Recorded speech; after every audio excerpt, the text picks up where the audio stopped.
Қайырлы күн оқушылар, 6 сынып 9 бөлім 5-6 сабақпен жалғастырамыз. Әлемдегі таңғажайып кітапханалар деп аталады. Осының 3-ші тапсырмасынан бастасақ, кітап және кітапхана сөздерін төмендегідей топтау үстеулерімен байланыстырып сөйлем құрап жаз дейді. Екеулеп, көптеген топ-тобымен, рет-ретімен, бір-бірлеп, бас-басына. Бұлар топтау үстеулері. Сонымен бұл жерде қызылмен жазылғандардың барлығы мінекей топтау үстеулері әрқайсысына сөйлем құрастырылған. Енді 5-ші тапсырма мәтін мазмұны бойынша төмендегі сұрау есімдіктерін пайдалана отырып сөйлем құра дейді.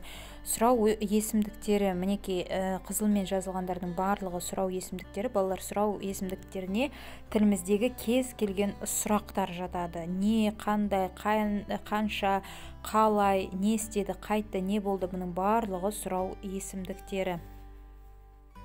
Сонымен осы сұрау есімдіктеріне мәтін бойынша сөйлемдер құралған. Басқа сөйлемдерді құрап өздеріңіз жазсаңыздар да болады, осыны көшіріп жазсаңыздар да әрине болады.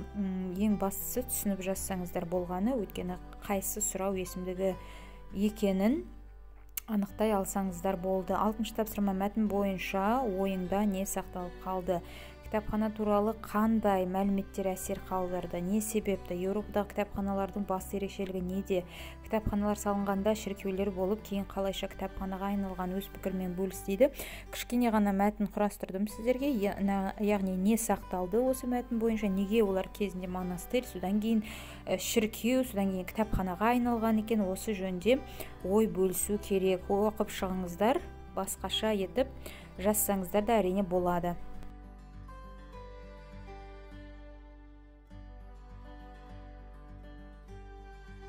7-ші тапсырмамен жалғастырамыз. Порталасымен бірге кітапханадағы бір күн тақырыбына диалог құрыңдар дейді. Диалогте үстеу түрлерін қолданыңдар. Диалог дегенін балалар білесіздер, екі адамның өзара ой бөлісуі, пікір алмасуы. Сондықтан диалогта көбіне екі адам жаңағы әңгімеге араласады. Біреу сұрақ қою мүмкін, екіншісі жауап беру мүмкін, немесе өз ойын, пікірін айтуы мүмкін.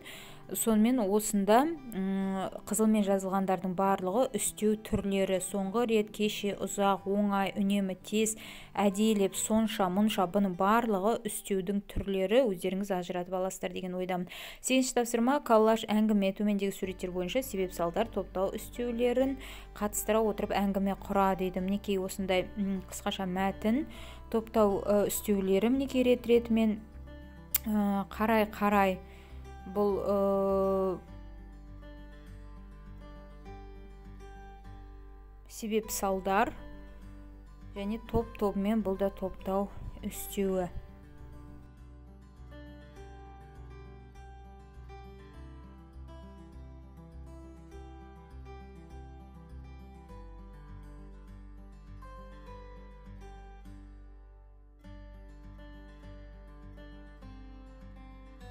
Тоғызыншы тапсырма сөйлемдерден топтау үстеулерін теріп жазу керек.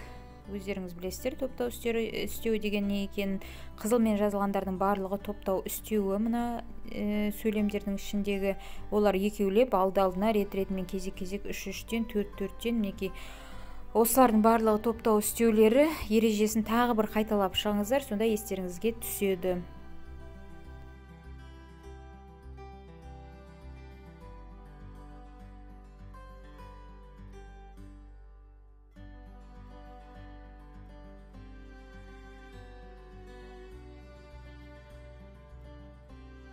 Соңғы 10-шы тапсырма сабақта алған әсеріңді ойыңды төмендегі кестеге сәйкес жаз дейді. Бұл енді шығу парағы. Балалар, қайны ақпаратты білемін, оған бірінші сөйлемді әлемде көптеген кітапханалар бар екенін білемін деп жазуға болады. Білмеймін, қайсысы маған белгісіз. Олардың шығу тарихын білмеймін, өйткені мен үшін жаңа ақпарат, олардың бастапқыда монастырь болғанын да білмейді екенмін.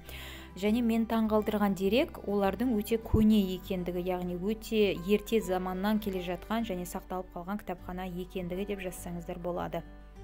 Сонымен балалар 5-6 сабақты аяқтаймыз. Бұл өте қысқа тарау болды. Егер сұрақтарыңыз болса, міндетті түрде сұраңыздар, комментарий қалдырыңыздар. Мен барлығыңызға жауап беруге тырысамын уақытымның барынша. Келесі сабақта кездескенше.